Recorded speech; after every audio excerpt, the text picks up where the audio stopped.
여러분, 사람이 살아가면서 가장 많이 하는 것 중에 하나가 염려입니다. 염려. 또 근심이라고 하기도 하고 걱정이라고 하기도 하죠. 어떤 경우는 얼마나 우리가 여기에서 빠져나오지 못해요.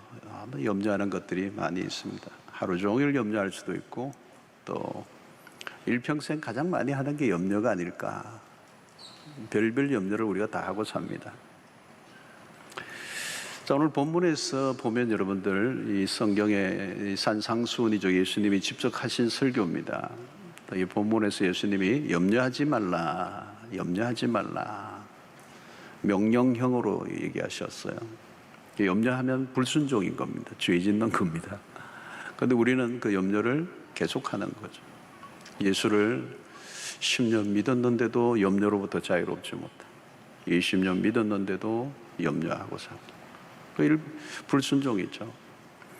특히 예수님이 염려에 대해서 명료한 결론을 하나 주시는데, 27절에 보니까 너희 중에 누가 염려함으로 그 키를 한 자라도 더할 수 있겠느냐. 안 된다는 겁니다. 아무리 염려한다고 해서 키가 클 수 없다는 겁니다. 염려를 해서 키가 클 수 있다면 제가 이 키로 있지 않습니다. 그리고 아주 염려를 많이 했더니 한 달 사이에 한 1mm가 자랐다. 그러면 계속 해야죠. 목표를 세우고죠. 한 2년 목표로 해서 1m 한 87 정도까지 제가 크고 싶어요. 염려만큼 비생산적인 게 없습니다. 염려를 많이 했더니 뭔가 호전되었다, 그런 건 없어요. 오히려 염려하면 병이 더 악화되죠. 그런데도 염려를 하는 겁니다. 그래서 염려는 백해무익이다. 염려로 할 수 있는 일은 아무것도 없어요. 이 산상수훈에서 아주 중요하게 다루는 것 중에 하나가 있는데요. 그게 뭐냐면 마음의 단일성입니다. 단일성. 마음의 통일성. 마음이 나누어지지 않는 것입니다. 염려가 위험한 게 뭐냐? 마음이 나누어진다는 것입니다. 초점이 흐려진다는 거죠. 그럼 방향을 잃어버린 것이죠. 오늘 25절을 시작하면서 therefore, 그러므로 이 접속사입니다. 바로 앞절이 연결되는 겁니다.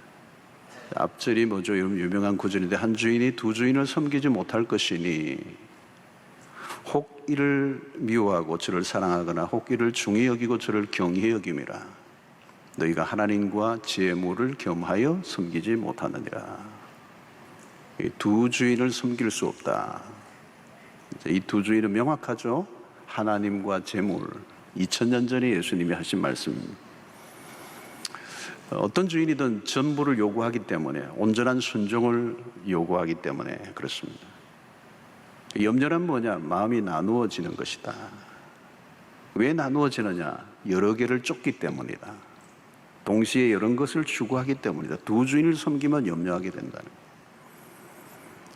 그래서 이 산상수훈은 마음의 온전함, 나누어지지, 깨어지지 않은 상태의 마음, 그게 마음의 집중력이죠. 이 집중력이 없어서 사고가 나고, 운전을 하다가도 뭐 뻥 들이받고, 마음이 산란하다 그러죠. 그게 염려예요. 한 남자가 아내 외에 다른 여자를 사랑하면 어떻게 될까요? 염려가 많아진다. 아내 생일 챙기기도 쉽지 않은데, 자주 까먹어가지고 혼이 나는데 또 한 사람을 또 더 챙긴다니, 이게 보통 일이 아니에요. 기술적으로는 가능할지 모르지만 마음이 나누어져 있는 상태이기 때문에 누구든 충성을 요구하기 때문에 충성을 할 수 없는 것이죠. 예수님에게 마르다에게 하신 말씀이 하나 있죠. 누가복음 10장 41절로 42절을 보니까 주께서 대답하여 이르시되 마르다야 마르다야 내가 많은 일로 염려하고, 그랬어요. 많은 일로 염려하고 근심하나 몇 가지만 하든지 혹은 한 가지만이라도 족하니라. 마리아는 이 좋은 편을 택하였으니 빼앗기지 아니하리라 하시니라. 여기서도 염려와 근심이 나와요. 왜 마르다가 염려와 근심을 했느냐? 많은 일을 하려고 했다는 거예요. 이게 뭐예요? 더블 포커스라고 얘기하는 것입니다. 싱글 포커스가 아니고 더블 포커스. 사자가 아무리 사자가 용맹하고 대단해도 한 마리의 토끼만 쫓아야지 두 마리 토끼를 동시에 잡을 수는 없다. 자, 마르다의 문제는 뭡니까? 주님을 사랑했어요. 그런데 주님만 사랑한 게 아니고 자기를 더 사랑한 것 같습니다. 왜 분주하게 행동을 했는가 하면 주님에게 인정받고 싶은 거죠. 그 마음 안에는 뭐가 있습니까? 자기를 사랑하는 마음이 있는 거죠. 마리아는 주님에게 초점을 맞추고 있었지만 마르다는 주님에게 초점을 맞춘 게 아니에요. 자기에게 초점을 맞추고 있는 것입니다. 여기서 우리는 마르다의 내면에 숨겨져 있는 욕망을 우리가 보게 되는 겁니다. 결국 염려란 욕망과 연결돼요. 욕망의 문제를 해결하기 전에는 염려는 사라지지 않습니다. 그래서 욕망이 클수록 염려의 덩어리는 더 커져가게 되는 것입니다. 그래서 염려는 지금 무엇을 욕망하고 있는가와 연관이 깊습니다. 사랑과 욕망은 언뜻 보면 비슷해요. 그런데 마르다는 사랑보다 욕망에 가깝습니다. 욕망의 시선은 자기 자신에게로 향해 있기 때문에 그렇습니다. 상대를 위해 헌신하고 최선을 다했지만 결국 이게 깨어지는 이유는 결국은 자기 만족에 초점을 두고 있기 때문입니다. 많은 결혼 생활에서도 불행을 맛보는 이유는 사랑의 그 모든 요구가 자기 자신에게로 있는 상대를 사랑하는 것이 아니고 자기를 사랑하는 것이 너무 강하기 때문에. 교회에서도 열심히 봉사하고 헌신을 했지만 시험에 드는 사람들이 있습니다. 초점이 주님보다 자기 자신에게로 두었기 때문에 일어나는 일입니다. 마르다는 주님과의 바른 관계에 놓여 있지 않았습니다. 그러나 마리아는 주님과 균형 잡힌 관계를 유지했습니다.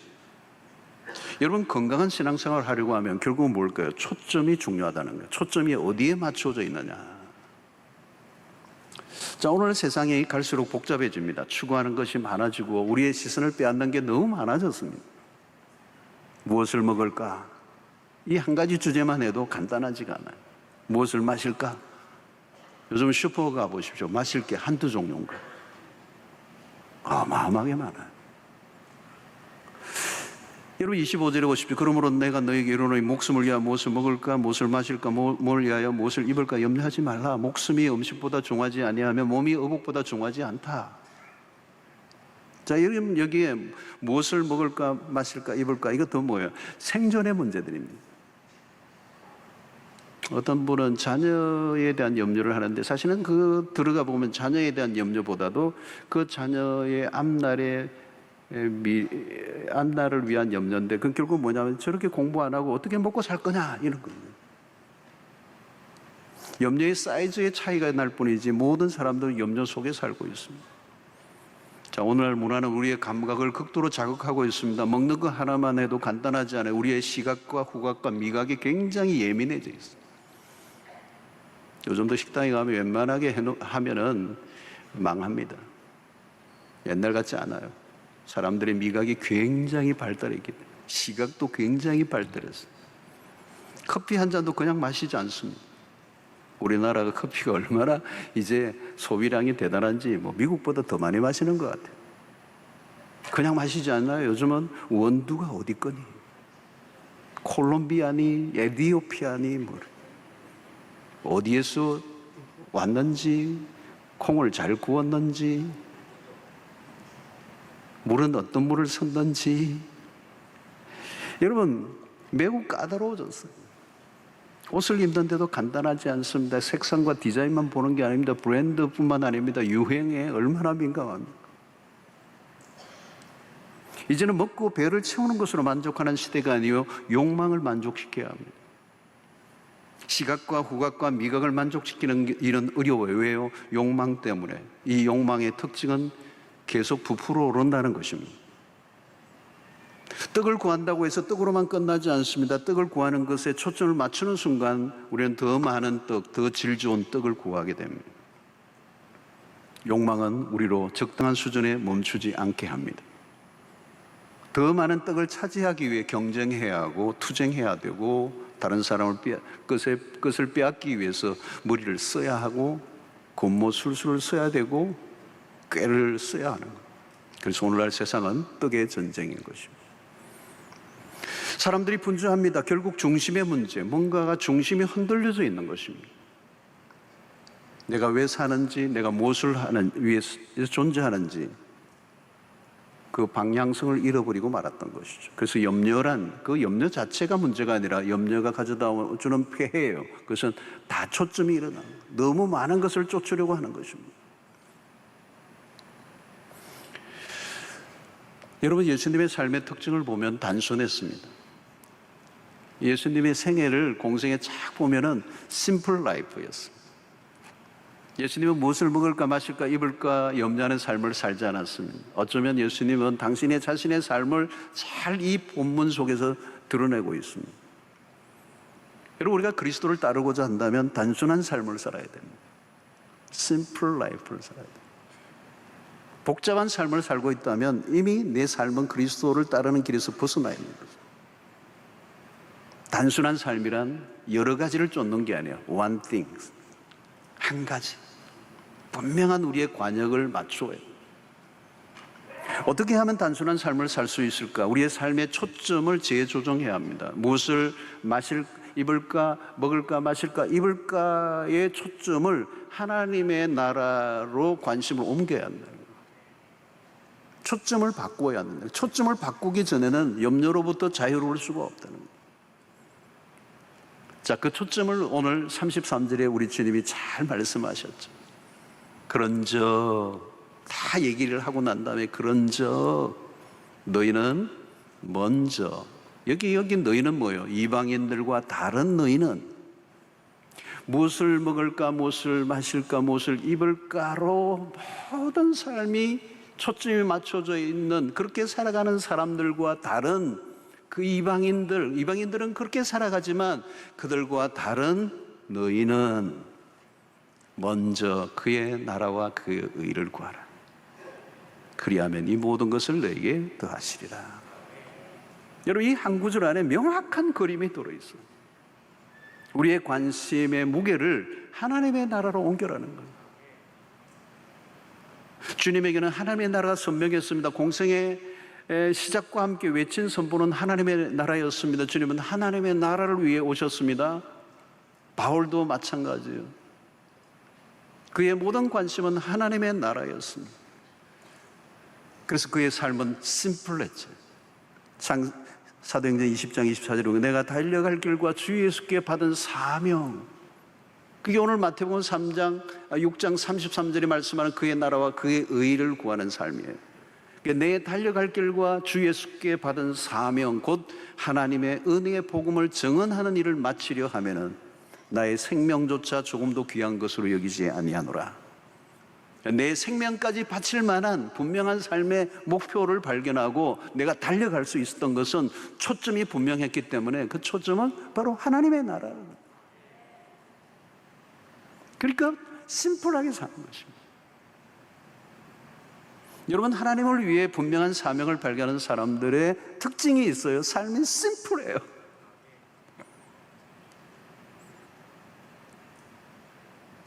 주님은 요한복음 17장 4절에 이렇게 얘기했어요. 아버지께서 내게 하라고 주신 일을 내가 이루어 아버지를 이 세상에서 영화롭게 하였사오니. 이게 핵심이에요. 아버지께서 나에게 하라고 하신 그 일을 내가 이루었다. 여러분, 예수님의 공생애를 보면 많은 일을 하셨습니다. 병자들을 고치셨어요. 눈먼 자를 눈뜨게 하셨습니다. 38년 된 병자를 낫게 하셨습니다. 나병 환자를 낫게 하셨습니다. 그러나 여러분, 예수님이 동네방네 다 다니면서 모든 병자를 다 낫게 하신 게 아니에요. 기적을 행하셨지만 기적 자체가 초점이 아니었습니다. 주님의 관심은 하나님의 나라예요. 우리도 마찬가지예요. 하나님 앞에서 우리가 할 일이 있는 것이죠.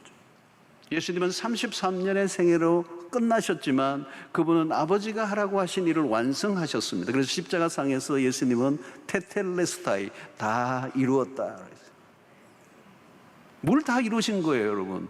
아버지가 아들에게 하라고 한 그 일, 십자가를 통한 구원의 사명.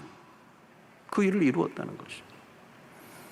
자, 그것이 여러분 하나님의 나라의 우선순위가 잡힌 인생이에요.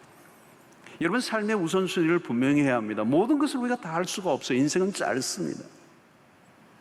주님은 우리에게 염려하지 말라고 권면하는 그 권면 속에는 우리 인생이 짧기 때문에 염려로 우리의 인생을 낭비하지 말고 그 끝없는 염려 속에 휘말려서 그 불필요한 에너지를 다 쏟아버리지 말고 인생의 목표를 정확하게 하라는 거죠. 여러분 C.S. 루이스가 중요한 얘기를 했어요. 우선순위에 대한 것인데 우선순위가 뒤집혀져서는 안 된다.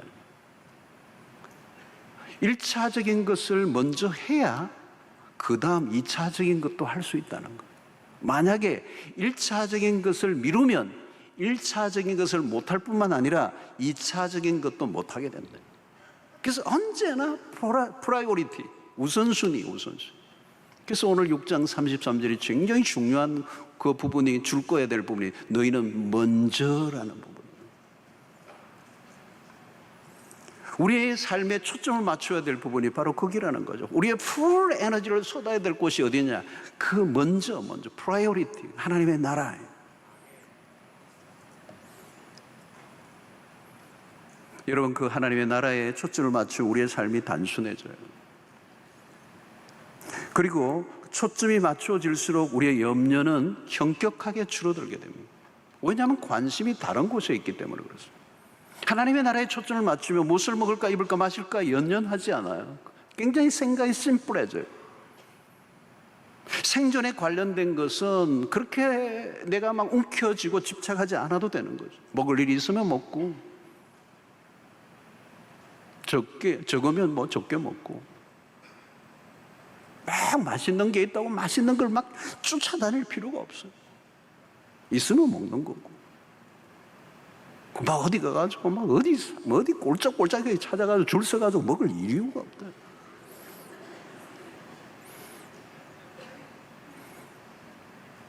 여러분 특별히 오늘날은 비교하는 게 문제예요. 먹을 것, 입는 것 다 비교를 해요. 비교하는 순간 불만족이 찾아오죠. 비교하는 순간 소비주의 문화에 시달려야 합니다. 상업주의는 더 많이 생산하고 더 많이 소비하도록 부추깁니다.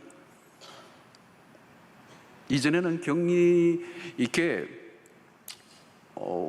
이게 마을이 이렇게 있고 그 마을에서 그 마을을 옆에 마을을 가기도 힘들고 이게 다 격리되어 있었죠. 그런데 오늘날은 국경도 없어요. 인터넷으로 하면 온 세계가 연결되어 버리고 비교해서 벗어나기 사실 쉽지가 않습니다.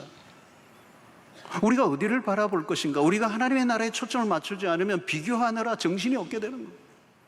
눈에 보이는 세상의 나라 그 안에 빠져들어가는 거예요. 그런데 여러분 우리가 눈에 보이는 이 나라는 영원하지 않아요. 요한일서 2장 16절 17절의 말씀이잖아요. 이는 세상에 있는 모든 것이 육신의 정욕과 안목의 정욕과 이생의 자랑이니 다 아버지께로부터 온 것이 아니요 세상으로부터 온 것이라. 이 세상도 그 정욕도 지나가되 오직 하나님의 뜻을 행하는 자는 영원히 거하느니라. 그래서 금방 사라질 것을 가지고 비교할 이유가 없습니다. 그냥 현재의 자신으로 만족하는 것입니다. 지금 나는 충분해. 여러분 이전에는 없는 것 투성이었습니다. 여름에도 부채도 없을 때가 있어요. 여름에 더워도 그냥 책받침 가지고 책받침도 쇳덩어리 같은 걸로 만들어가지고 두꺼워가지고 하면 하다가 치고 이렇게 책받침 뭐로 붙였던 기억이 나요. 이 부채도 구멍이 숭숭 나가지고 다 떨어져가지고 그러다가 선풍기 나오니까 대단했어. 360도 도니까 너무 신기했어. 그러나 지금 에어컨이 없으면 힘들어요. 여러분 신상을 쫓아가다가 끝이 없어요. 어디까지 따라갈 것인가? 만족이 없어요. 우리의 시선을 옮겨야 합니다. 우리가 원하는 것을 채워서 만족할 수 있는 것이 아니라 바라보는 방향을 바꿔야 만족이 올 수 있어요. 주님은 우리에게 오늘 이 본문을 통하여 삶의 초점을 바꾸라고 말씀합니다. 하나님의 나라에 초점을 맞추고 살아갈 때 염려는 사라질 뿐만 아니라 하나님이 우리에게 주신 약속이 있어요. 오늘 33절 우리가 다시 한번 보십시다. 그런즉 너희는 먼저 그의 나라와 그의 의를 구하라. 그리하면 이 모든 것이 뭘까요? 이방인들이 구하는 그런 것들, 우리는 구하지 않아도 하나님의 나라와 의를 구하면 이 모든 것, 먹을 것, 입을 것, 마실 것을 너희에게 더하시리라. 우리는 쟁취해서 얻는 것이 아니라 하나님으로부터 공급을 받는 것입니다. 하나님의 약속이 여기 있는 것이죠. 이 모든 것을 너에게 더하시리라. 우리의 생존의 문제를 하나님께 맡겨야 된다. 여러분, 생존에 대한 염려를 하는 이유는 무엇입니까? 먹는 문제는 내가 해결해야 된다고 생각하기 때문에. 물론 주님은 대책 없이 염려하지 말라고 하신 것은 아닙니다. 여러분, 오늘 이 본문 속에 염려하지 말라고 하신 분이 누구인가를 우리가 먼저 알아야 합니다. 그분은 우리의 아버지이십니다. 산상수훈 전체에서 예수님은 하나님을 아버지로 묘사하고 있어요. 그게 산상수훈의 특징입니다. 가족의 개념으로 우리를 초대하고 있는 것이죠. 이것은 상상하기 어려운 특권입니다. 오늘 6장 바로 앞부분에 주기도문이 나오죠. 주님이 가르쳐 주신 기도 안에 첫 번째가 뭡니까? 하늘에 계신 우리 아버지여 그랬어요. 그리고 오늘 이 본문이 지나고 6장을 마치면 그 다음 장이 7장이잖아요. 구하라, 찾으라, 두드리라.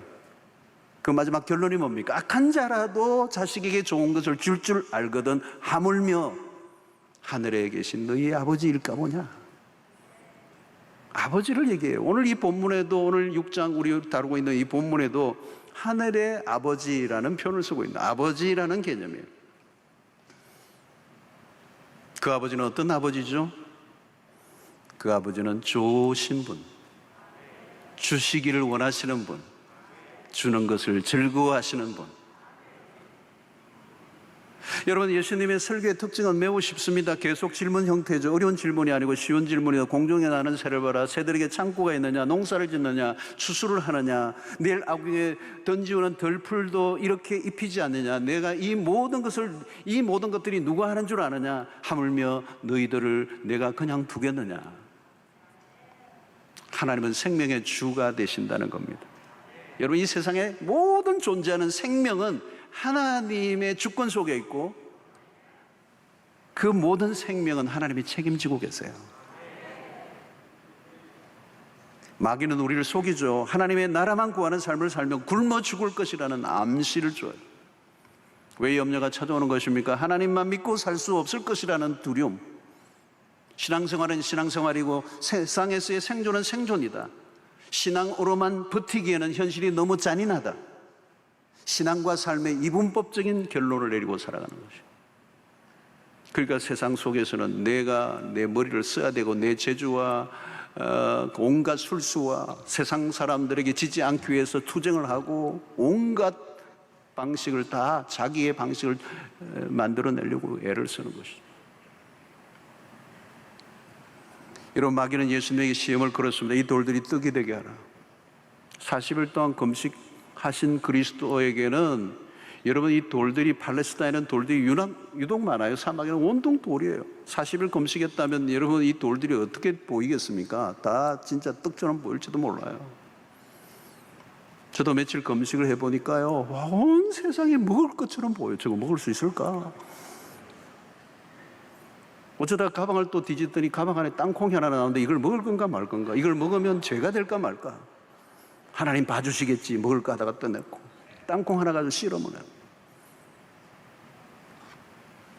여러분, 주님은 머뭇거리지 않으셨어요. 유명한 말씀을 하셨잖아요. 마태복음 4장 4절에 예수께 대답하여 이르시되 기록되었으되 사람이 떡으로만 살 것이 아니요 하나님의 입으로부터 나오는 모든 말씀으로 살 것이니라 하였느니라 하시니. 예수님은 명확합니다. 떡이 아니라 하나님의 말씀입니다. 떡으로 사는 게 아니라 하나님의 말씀으로, 떡으로만 사는 게 아니라, 떡으로만이라는 모노라죠. 떡도 인정하셨어요. 그러나 떡으로만 사는 게 아니에요. 떡을 아무리 먹어도 그것으로 사는 게 아니에요. 우리를 살게 하는 것은 하나님의 말씀이랍니다. 여러분, 떡에 초점을 맞추는 순간 말씀을 놓칩니다. 하나님을 잊어버립니다. 믿음이란 하나님에게 초점을 맞춘 삶이에요. 좋은 믿음은 초점이 분명합니다. 왜 염려하지 않아요? 보이는 게 선명하니까. 떡보다 하나님의 말씀이 더 선명하게 들리니까 염려는 거치게 되는 것입니다. 여러분, 예배를 드릴 때마다 해야 되는 것은 무엇입니까? 우리의 시선을 주님과 주님의 나라에 맞추어야 합니다. 예배를 통해서 우리가 바라보는 것이 무엇인가를 확인해야 한다는 거예요. 좋은 예배를 드리면 일어나는 정상이 하나 있습니다. 우리의 시야가 맑아져요. 클리어해져요. 흐릿했던 초점이 분명해지는 것입니다. 하나님과 하나님의 나라에 대한 집중력이 생깁니다. 내가 욕망하던 것들을 기꺼이 내려놓고 하나님을 경배할 때 우리의 시선은 한 곳에만 고정되게 될 것이고, 그때 염려는 사라지고 마음의 평정이 찾아오게 될 줄로 믿습니다. 그러므로 여러분, 예배가 중요합니다. 예배가 중요해요. 여러분, 예배를 예배답게 드리면 이건 어마어마한 축복입니다. 여러분, 예배를 예배답게 드릴 때 눈이 열리게 되고, 눈이 열리면 우선순위가 정리됩니다. 내 삶의 질서를 찾게 됩니다. 잡다한 염려로부터 자유를 얻게 돼요. 우리의 시선이 단일 초점이 되는 것입니다. 사랑하는 성도 여러분, 결국은 오늘 이 염려는 욕망으로부터 시작이 됐어요. 이 욕망을 제거하지 않으면 염려는 사라지지 않아요. 이 욕망은 어디를 주시하는 것입니까? 하나님이 아니라 세상이에요. 그 세상의 한가운데는 재물이 있다는 것. 그것이 오늘 24절에서 하신 말씀입니다. 다시 한번 보면, 한 사람이 두 주인을 섬기지 못할 것이니 이를 미워하고 저를 사랑하나 이를 중히 여기고 저를 경히 여기며 너희가 하나님과 재물을 겸하여 섬기지 못하느니라. 여러분, 예배를 통하여 섬겨야 할 대상을 명확하게 하는 것입니다. 우리의 초점을 생존에 두면 물질이 우상이 되고 마는 것입니다. 지금 구하고 있는 것이 무엇인가를 확인해 보십시오. 물질의 현혹을 당하지 않으려고 하면 하나님의 나라가 고화질로 선명하게 보여야 돼요. 그게 예배 안에서 일어나야 된다는 거예요. 현실에 당면한 떡의 문제는 다급하게 밀고 들어오지만 거기에 휘둘리지 않고 하나님의 나라를 바라볼 수 있는 믿음. 매일 우리가 실험해야 되는 것은 우리의 초점입니다. 말씀에 귀를 기울여야 돼요. 주님의 말씀을 대내야 합니다. 사람이 떡으로만 사는 것이 아니요, 사람이 떡으로만 사는 것이 아니요, 사람이 떡으로만 사는 것이 아니요, 하나님의 말씀으로 사는 것이다. 하나님의 말씀으로 사는 것이다. 하나님의 말씀이 없으면 못 산다. 여러분, 하나님의 말씀이 말씀으로 들려지면 내 삶이 활력이 일어나요. 소망이 일어납니다. 먹는 것이 전부인 것처럼 거기에 휘둘리며 살아갔던 인생, 그러나 하나님의 말씀이 들어오면 여러분, 내 삶에 새로운 생동감이 일어나는 거예요. 여러분, 우리에게 떡보다 더 절실한 것은 하나님의 말씀입니다. 세상의 유혹이 밀려와도 하나님의 말씀을 충분히 먹고 나면 이길 힘이 생길 줄로 믿습니다. 말씀의 시선을 고정하시기 바랍니다. 하나님의 말씀을 놓치는 순간 내 인생 전체가 기근이 오는 거예요. 욕망은 더 커지게 되고, 만족은 불가능하게 되고, 염려는 커지게 되는 것입니다. 하나님의 나라를 구하는 삶을 살아가는 여러분들이 되시기를 바랍니다. 하나님의 나라를 현실 속에 경험할 수 있게 되기를 바랍니다. 그래서 오늘 여기 하나님의 나라와 의를 구한다라고 하는 것은 하나님의 나라를 구체적으로 내가 현실 속에 살아야 그것을 경험할 수 있는 거죠. 그 경험이 어떤 것입니까? 하나님이 주시는구나. 하나님이 하시는 일이구나. 모든 것은 하나님으로부터 오는 것이구나. 하나님이 우리의 아버지이시구나 라고 하는 것을 현실 속에 경험할 때 하나님의 나라를 경험하는 것이 신기한 일들이 일어나는 것입니다. 여러분, 그것을 경험해 봐야 우리는 고아처럼 살지 않게 되는 것입니다. 공중에 나는 새들이나 들의 백합을 입고 기르시는 일은 하나님이 하시는 일이고, 만물이 그냥 돌아가는 것이 아니라 모든 것은 하나님의 질서와 통치 속에 돌아가는데, 하물며 조그마한 것도 그런데 어떻게 우리를 돌보지 않으시겠느냐는 거예요. 며칠 전에 참 귀한 것을 봤어요. 제가 창문에 이렇게 보는데, 우리 창문, 내가 있는 창문에 무슨 조그마한 이름도 알 수 없는 벌레 한 마리가 딱 창문에 붙더라고요. 근데 가만히 보니까 알을 낳고 있더라고요. 몇 개를 낳네요. 8개를 낳더라고요. 조그마해요. 자세히 보지 않으면 그 벌레 자체도 볼 수 없는 작은 벌레예요. 근데 조그마한 게 붙더니 뭐가 움직이는 거예요. 근데 자세히 보니까 알을 8개 낳더라고요. 아주 균형 맞춰서 딱 8개를 낳더라고요. 그리고 훌쩍 떠나더라고요. 그래서 제가 계속 며칠 동안 지켜봤어요. 이 알들이 안 죽어요. 살아있어요. 아마 그걸 얼마 되면 이제 다시 살아나겠죠. 모든 생명은 하나님의 주권 속에 있어요. 나비가 날아가고 가을에 잠자리가 날아가고 꽃들이 피어있고 하물며 너일까 보냐.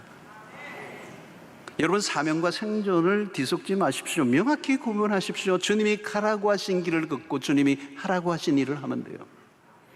삶을 복잡하게 만드는 것은 우리 자신이에요. 우리의 삶을 혼란 속으로 집어넣는 것도 우리 자신이에요. 더 많은 염려를 불러들이는 것도 우리 자신이에요. 우리의 시야가 흐려져 있으면 혼란이 찾아옵니다. 세상의 염려가 벌떼처럼 달려들어요. 여러분, 나의 인생에 대한 하나님의 부르심이 무엇인지를 다시 한번 확인하십시오. 그냥 생활 잡기에 관한 것에 얽혀 그저 그렇고 그런 삶에 아까운 내 인생이 실종되지 않도록 해야 합니다. 요즘 염려가 많아지고 있습니까? 내 삶이 점점 복잡해지고 있지는 않습니까?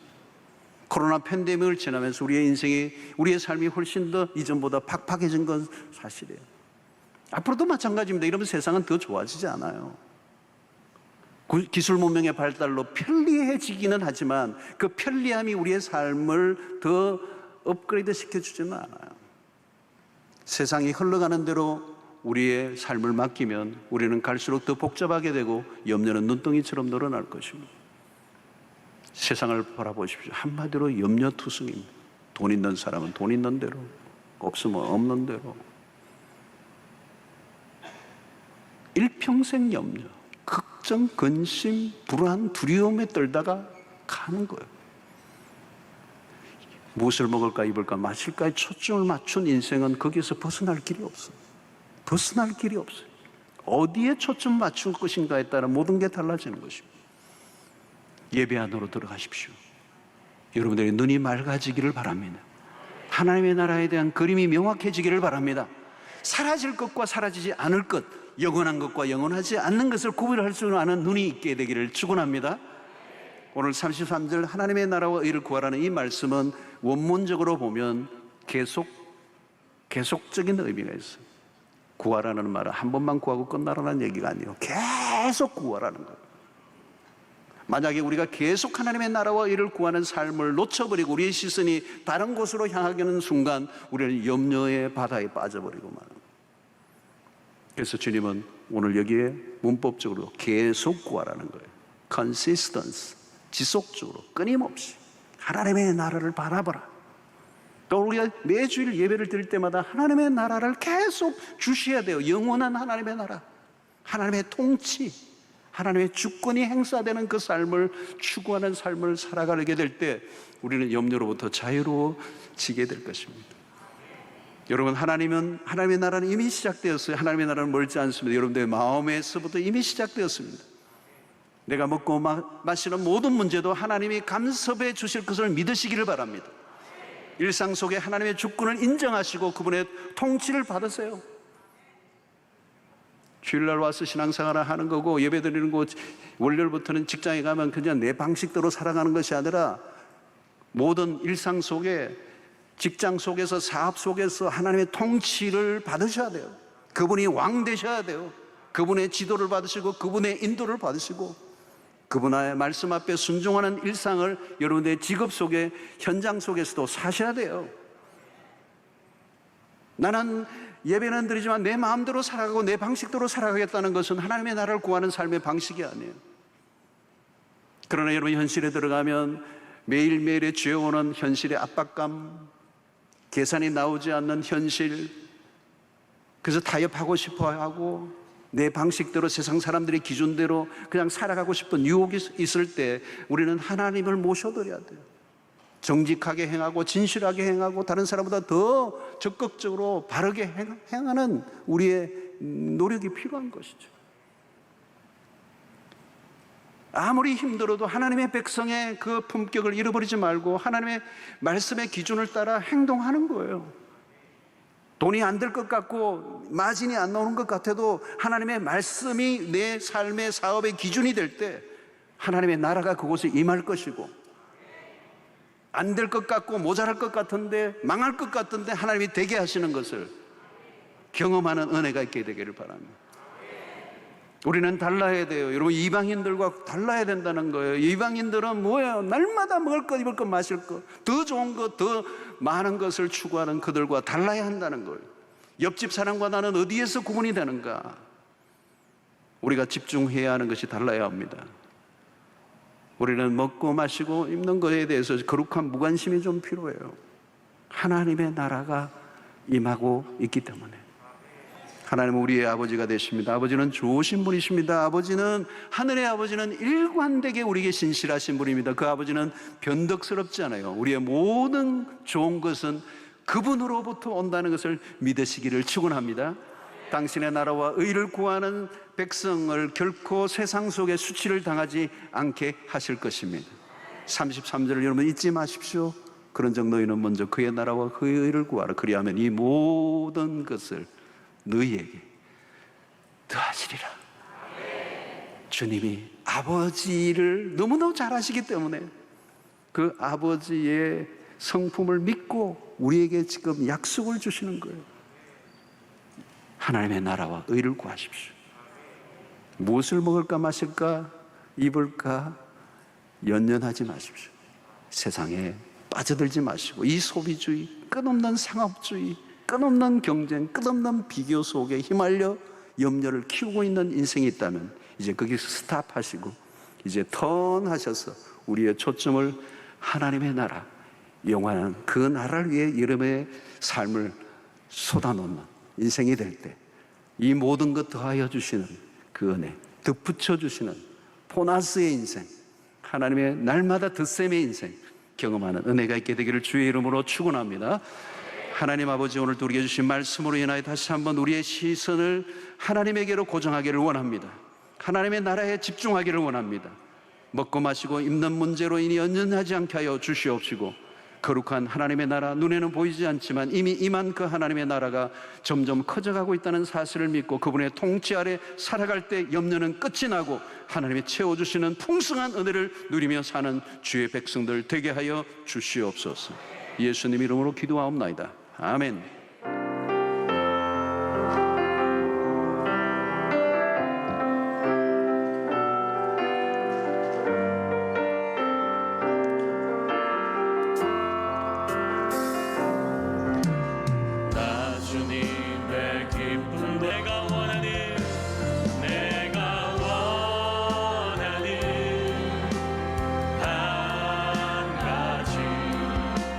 주님의 기쁨이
이제는 우리 주 예수 그리스도의 놀라우신 은혜와 하나님의 크신 사랑과 성령의 교통하심이 우리의 시선을 이제 먹고 마시고 마시는 것에 두지 아니하고 하나님의 나라에 초점을 맞추고 살아가게 될 때 하나님의 보여주시는 그 풍성한 하나님의 나라 경험하며 살기로 결단하고 돌아가는 주의 백성들 머리 위에 지금부터 영원토록 함께 있을지어다. 아멘.